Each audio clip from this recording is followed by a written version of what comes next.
Que faire si vos tatouages vous interdisent l'accès à une source chaude?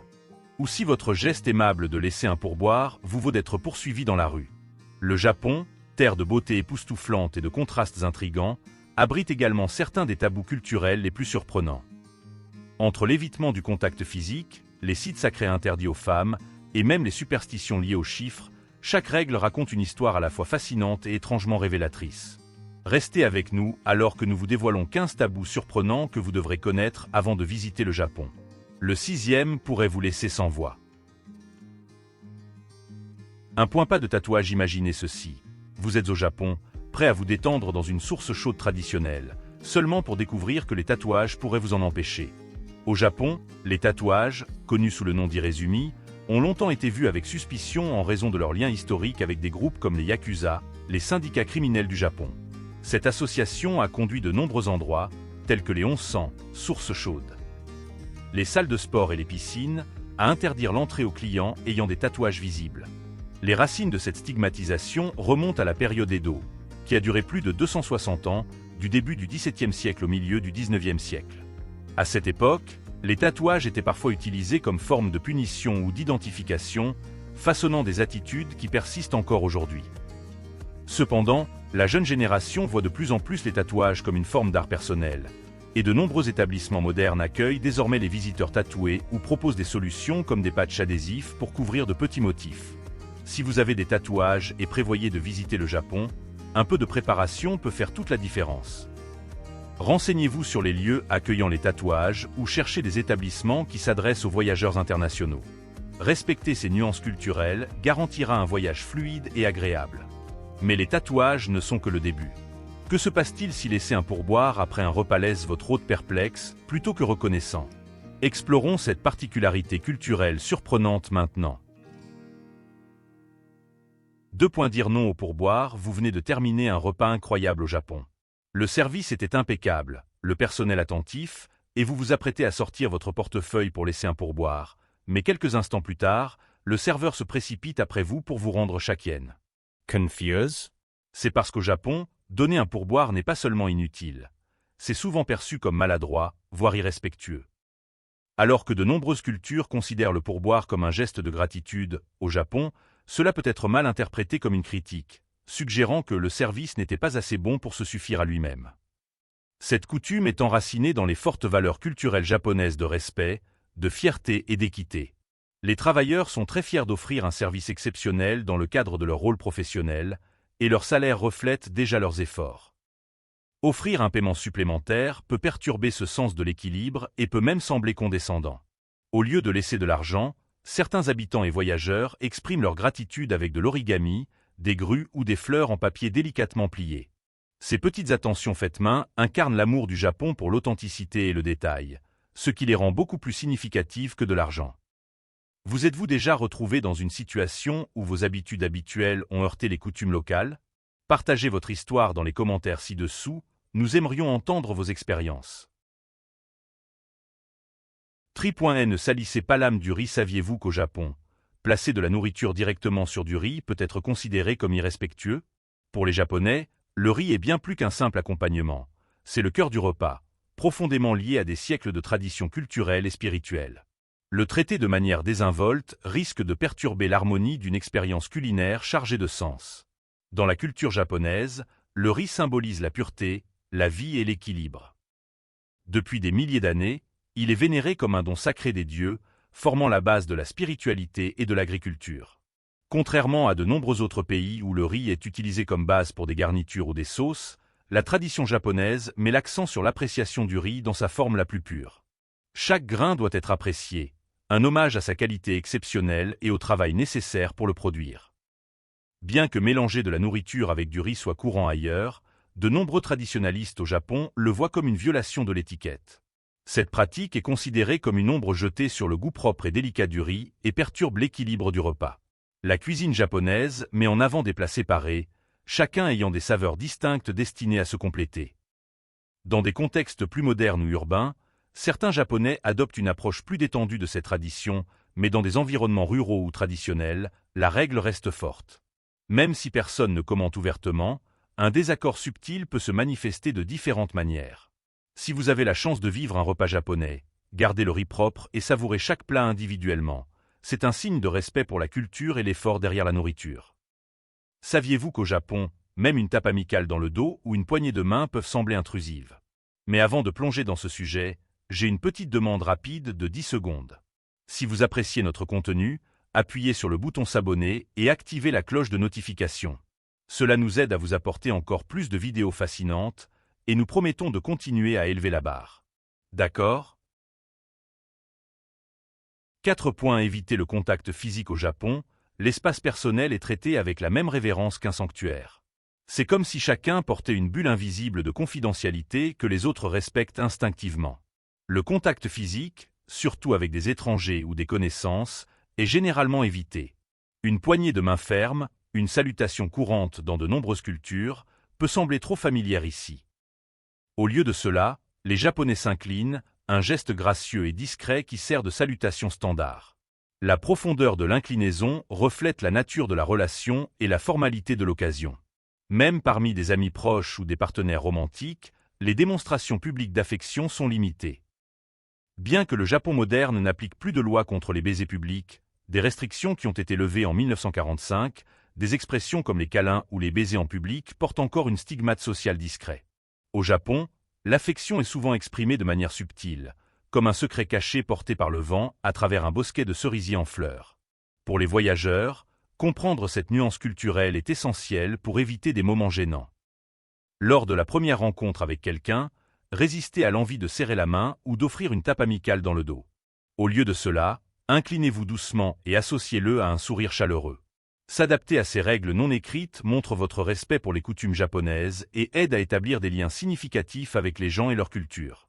Avez-vous déjà rencontré des différences culturelles concernant l'espace personnel ou l'affection publique? Partagez vos expériences dans les commentaires ci-dessous. Et ne partez pas, notre prochain tabou surprenant vous étonnera. 5 points. Terre sacrée. Pas d'entrée pour les femmes. Une des traditions les plus débattues du Japon nous conduit vers des espaces sacrés où l'entrée des femmes est strictement interdite. Comment de telles règles peuvent-elles encore exister dans un pays admiré pour sa modernité et son progrès? Le Japon est un pays où les anciennes traditions et l'innovation de pointe cohabitent, mais certaines coutumes sont restées inchangées pendant des siècles. Un des exemples les plus frappants est le mont Homine dans la préfecture de Nara, abritant le temple sacré de Sanjo. Ce site classé au patrimoine mondial de l'UNESCO interdit explicitement l'entrée aux femmes. La raison? Préserver la pureté spirituelle de la région. Des panneaux au sommet indiquent fermement « Pas d'entrée pour les femmes », un rappel frappant de coutumes profondément enracinées dans l'histoire. Un autre exemple est l'île de Shima dans la préfecture de Kyushu, un site culturel désigné. Ici, seuls les hommes sont autorisés à visiter, et même doivent subir un rituel de purification avant de fouler le sol sacré. Cette exclusion basée sur le genre ne se limite pas aux sites religieux. Dans le sport national du Japon, la lutte sumo, les femmes ne sont pas autorisées à concourir ni même à entrer sur le ring de sumo. Le ring de sumo, considéré comme un espace sacré, reste interdit aux femmes, reflétant des croyances culturelles profondément ancrées. Ces traditions résonnent au-delà des sites sacrés et des sports jusqu'aux lois civiles du Japon. Par exemple, une règle historique interdisait aux femmes de se remarier pendant 6 mois après un divorce. Bien que la période d'attente ait été réduite à 100 jours dans la plupart des cas, de telles lois mettent en lumière l'influence persistante des traditions patriarcales. Que peuvent nous enseigner ces pratiques durables sur la résilience de la tradition face aux valeurs modernes? Restez à l'écoute alors que nous explorons un autre tabou fascinant, comment certains chiffres et cadeaux au Japon peuvent porter des significations inattendues. Longhorns-Y. 6 points. Le tabou des chiffres et des cadeaux interdits. La culture japonaise est pleine de surprises. Saviez-vous que certains chiffres et cadeaux peuvent apporter de la malchance ou même offenser? Connaître ces tabous peut vous aider à éviter des erreurs involontaires. Au Japon, les chiffres 4, shi, et 9, ku, sont considérés comme malchanceux car ils ressemblent aux mots pour mort et souffrance. De nombreux bâtiments omettent le 4e étage et les chambres numérotées 49 sont rares. Les cadeaux ont également des significations symboliques. Les peignes, kushi, sont évités car ils signifient souffrance et mort. Les couteaux ou ciseaux représentent la rupture des liens et le verre symbolise des relations fragiles. Les chrysanthèmes et le thé, liés aux funérailles, sont inappropriés pour des occasions heureuses. Offrir des cadeaux au Japon reflète la réflexion et le respect. Des cadeaux pratiques comme de la nourriture ou de l'alcool sont des choix sûrs, mais évitez les symboles malchanceux. La présentation compte aussi. Emballez soigneusement les cadeaux, en évitant les couleurs comme le blanc ou le noir, qui sont associées au deuil. Comprendre ces coutumes vous aide à apprécier la culture japonaise et à éviter des moments gênants. Ensuite, nous allons explorer comment la posture assise peut impacter votre expérience au Japon. Avez-vous déjà rencontré des défis liés aux cadeaux lors de vos voyages? Partagez vos histoires dans les commentaires et n'oubliez pas d'aimer et de vous abonner pour plus d'informations. 7. Croiser les jambes. Une faute impardonnable. Imaginez ceci. Vous êtes dans une réunion formelle au Japon, assis tranquillement avec les jambes croisées, lorsque vous remarquez des regards discrets des autres dans la pièce. Ce qui semble être une posture inoffensive dans de nombreux endroits a une signification très différente ici. Mais pourquoi? Au Japon, s'asseoir les jambes croisées, surtout dans des contextes formels, est souvent perçu comme désinvolte au mieux et irrespectueux au pire. Bien que cela puisse être confortable pour certains, cette posture peut involontairement signaler de la défiance ou un manque de sérieux. Historiquement, croiser les jambes était associé aux artistes qui adoptaient ce pose pour attirer des clients. Bien que cette croyance ait disparu avec le temps, son association persistante façonne encore les vues traditionnelles, ajoutant à la perception négative de cette posture. Alors, quelle est l'alternative appropriée? La position seiza, s'asseoir sur les genoux avec le dos droit et les mains reposant sur les cuisses, est la norme en matière de formalité dans les contextes japonais. Bien que cela puisse sembler peu familier au début, cette posture signifie respect, discipline et une conscience aiguë des coutumes locales. Au Japon, chaque geste compte, et ce qui peut sembler être un petit choix décontracté peut en dire long. En cas de doute, adoptez une posture qui montre votre appréciation pour la culture qui vous entoure. 8. Cédez votre siège. Vous êtes dans un train bondé à Tokyo lorsque vous remarquez un passager âgé debout à proximité. Naturellement, vous vous levez pour offrir votre siège, mais votre geste est accueilli avec hésitation, voire un refus poli. Que s'est-il passé? Au Japon, l'étiquette des transports en commun repose sur des principes d'égalité et de respect pour l'indépendance personnelle. Bien que proposer son siège puisse sembler un acte universel de bonté, cela peut avoir des implications non intentionnelles au Japon. L'hypothèse selon laquelle quelqu'un a besoin d'aide, surtout lorsqu'elle n'est pas exprimée, peut sembler condescendante ou indésirable. Les sièges prioritaires, marqués par des panneaux clairs, sont spécifiquement réservés aux personnes âgées, aux femmes enceintes, aux jeunes enfants ou aux personnes handicapées. Si ces sièges sont occupés, les autres passagers restent généralement debout plutôt que de changer l'arrangement des sièges. De nombreux visiteurs étrangers sont surpris par cette coutume. Un voyageur a décrit avoir été debout dans un train bondé, incertain de devoir céder son siège, pour finalement voir des locaux rester assis sans hésitation. Un autre a partagé une histoire d'avoir offert son siège à une femme âgée, seulement pour être doucement refusée avec un sourire rassurant alors qu'elle semblait parfaitement à l'aise debout. Si vous ressentez toujours le besoin d'offrir votre siège, il existe un moyen discret de le faire. Il suffit de vous lever et de vous éloigner comme si vous vous prépariez à quitter le train. Cette approche évite les malaises potentiels et garantit que votre geste est interprété comme réfléchi plutôt qu'intrusif. Ensuite, nous allons plonger dans un autre aspect intrigant de la culture japonaise, les règles de tabagisme qui sont à la fois surprenantes et strictement appliquées. Restez à l'écoute.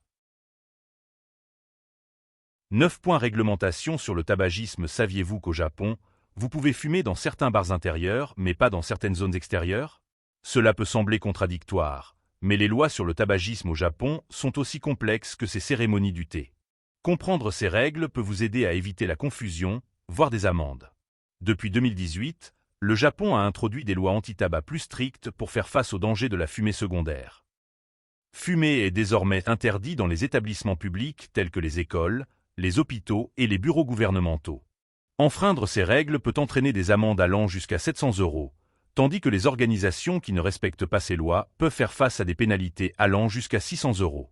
Malgré ces réglementations, l'application est loin d'être uniforme. Par exemple, fumer est restreint dans de nombreuses zones publiques extérieures, mais il reste permis dans certains restaurants, bars et hôtels qui respectent des exigences spécifiques en matière de ventilation. Cette incohérence a suscité des débats, les partisans de règles plus strictes soulignant que même les zones de fumeurs désignées à l'intérieur peuvent poser des risques pour la santé.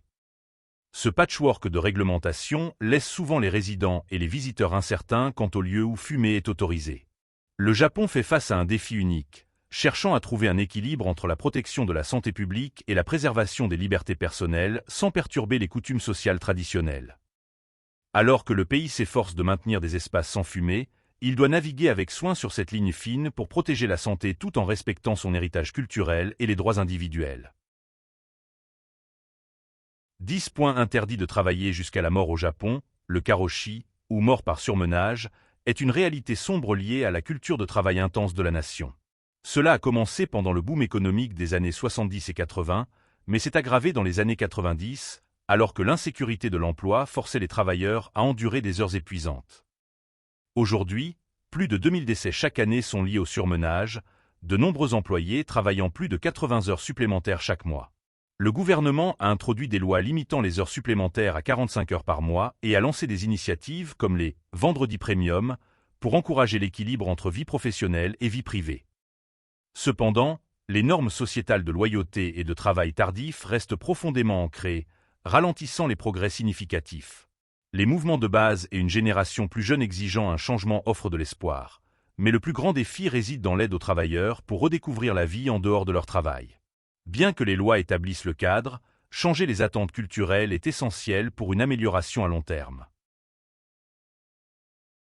11 points. Laissez vos chaussures à la porte. Entrer dans une maison japonaise avec des chaussures, c'est comme apporter le chaos du monde extérieur dans un sanctuaire de paix. Retirer ses chaussures avant d'entrer dans une maison est une tradition au Japon qui remonte à plus de 2000 ans.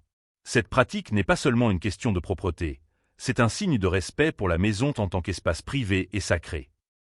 La coutume a commencé comme un moyen de protéger les intérieurs pendant les étés humides du Japon, en particulier les délicats tatamis que l'on trouve dans les maisons traditionnelles.